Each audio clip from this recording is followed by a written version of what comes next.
Hi there, and today I'm looking at and then modifying the excellent Creator 3-in-1 Haunted Mansion set.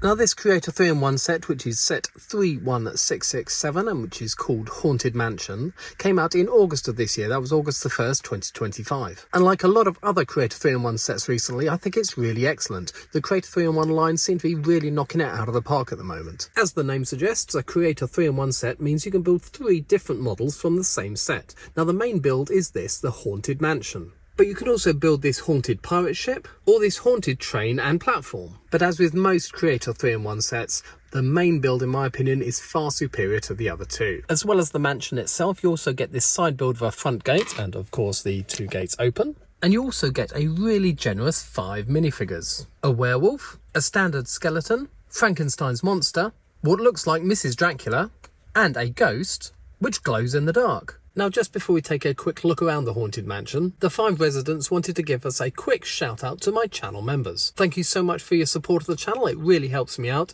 and allows me to do videos like this. And if anyone else is interested in becoming a channel member and getting their name on a brick in my videos, you can click on the join button below or the link in the description and it'll tell you how. But back to the Haunted Mansion. Now, even though this set is called the Haunted Mansion, it's very similar to a set from way back in 2012, which was the Haunted House set from the Monster Fighters theme. Now that set is quite well known and quite beloved by collectors, so it's really nice that LEGO has sort of made a tribute to that set and reintroduced that lovely sand green colour. So just a quick look around the set before we start modifying it, and we'll start outside. Over on the right hand side here we've got this spooky looking tree, but it's also easily removable, so you don't have to have it outside your house. Over on the other side there's a small cemetery with a pumpkin and 3 gravestones, but that's held on with just a couple of plates, so it's also easily removable. You've got some nice tile and plate built steps up to the front door, and all the way along the front you've got this nice veranda with balustrades built using telescope pieces and ingots on top, both in black. Most of the windows on the house have got a snot brick next to them, and you get a huge supply of these 1x4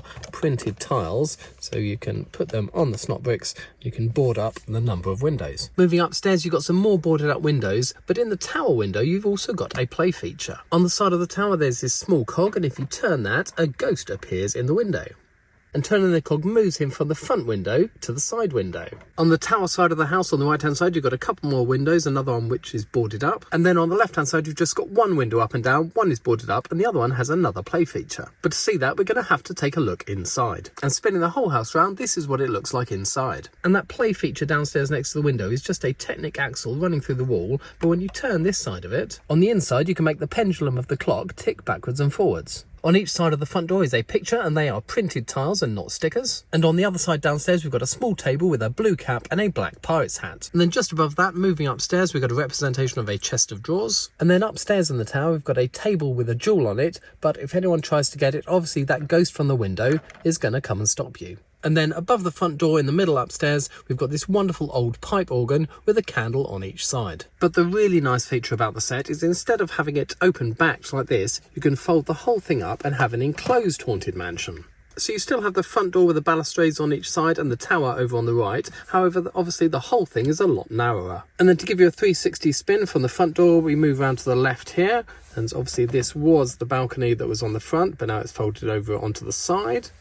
And then the left and the right folded back onto itself to give you a closed back. And then we've got that tower on the right hand side coming back round to the front door. Now I love that LEGO have included this as a feature because I prefer my LEGO buildings to be enclosed and not open backed. However, the downside is once you close it up, your LEGO mansion is half the size. It looks a lot more impressive like this, but obviously in this formation it's got its open back. So I bought this set way back on August the 1st on the day it was released. But recently I saw it being heavily discounted, and I presume that was for a Halloween promotion.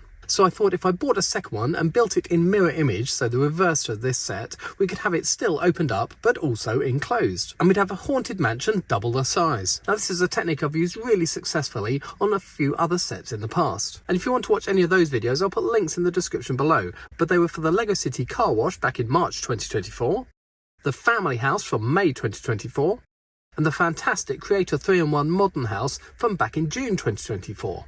Now, building an entire set in mirror image isn't too difficult. You just need to keep your wits about you and make sure that every step that LEGO gives you, you just do on the opposite side. And you end up with an exact copy of the original set, just in reverse. Now, I didn't think that the mansion needed 2 spooky trees, so I only built the one on the first original set, and that's going to live where it came from over here. However, if we place the 2 houses back to back, that means we're going to end up with a graveyard on the front and also on the back. So we want to combine those together in one place. So the first thing I'm going to do is move the graveyard from the original set. Now, this was obviously placed on one side because the whole house jointed here. We don't need to worry about it sort of hinging anymore. So if we can move that all the way over, that'll stop it hinging, but that doesn't matter. Then we can add the second one in next door to it.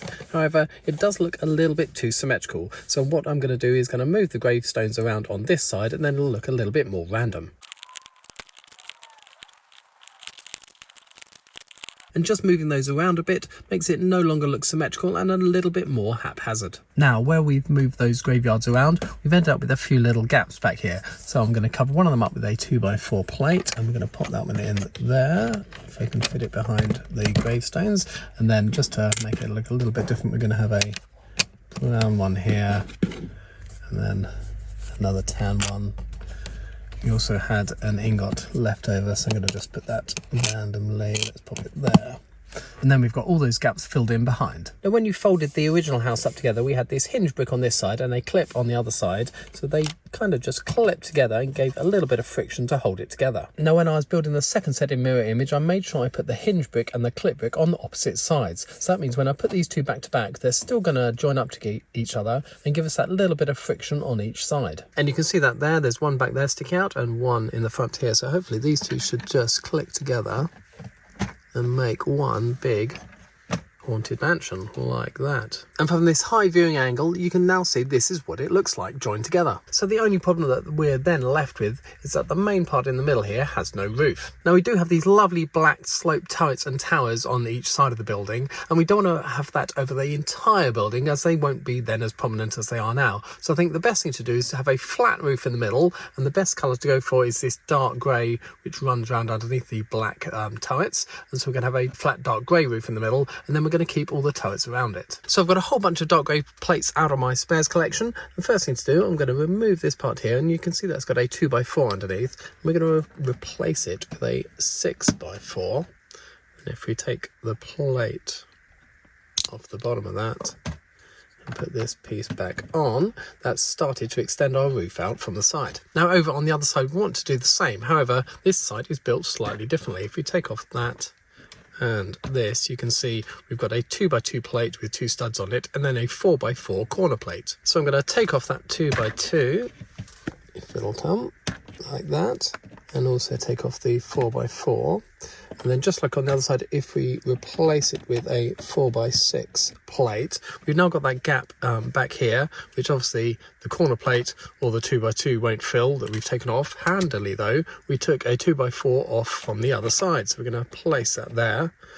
And if we replace the nice black fencing around it, we've extended it from this side as well. Now, when you take into account these 2 pillars here, that leaves us a space of 3 studs sticking out by 8 studs wide. So what we're going to do, if we use 2 6x4 plates and put them in here, 3 studs will be on this side and 3 studs will be on the other side for the other half of the house. We just need to support all that underneath with some more plates, and then we'll join them together. So I've just stuck a long 2x12 underneath, and that's now holding those in place underneath the other 2 sides, and then we're going to join it up to the other half of the house. So on the mirror image house, you can see I've also added those 4x6 plates on each side, and then with the bit sticking out in the middle, hopefully these 2 bits marry up quite nicely. And when I click those together at that end and at this end, like that, it creates us a nice flat roof in the middle. Once they're joined together, obviously from the ends, we now look very symmetrical and very similar, but we can do a few things, like we can just adjust a few planks and it looks slightly different.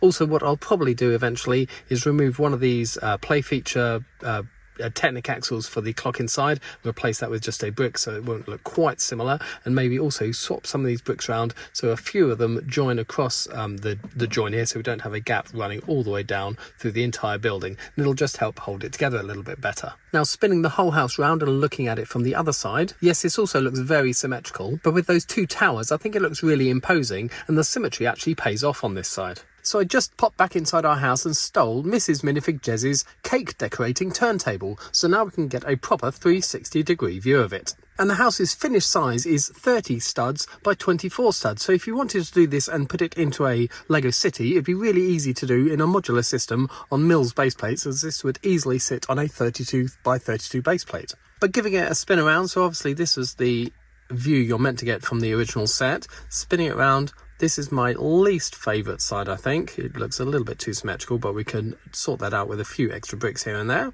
And then going back to the mirror image of the original building, and then I actually really like this view from the house. So we've got these two towers and then the extra windows, and especially that double window in the middle looks pretty good. So let me know what you think of this build in the comments below. If you'd like to support the channel, you could consider becoming a channel member by clicking on that join button or the link in the description below. If you've liked this video, please do give it a thumbs up. But most of all, if you haven't done so already, please subscribe for more LEGO videos.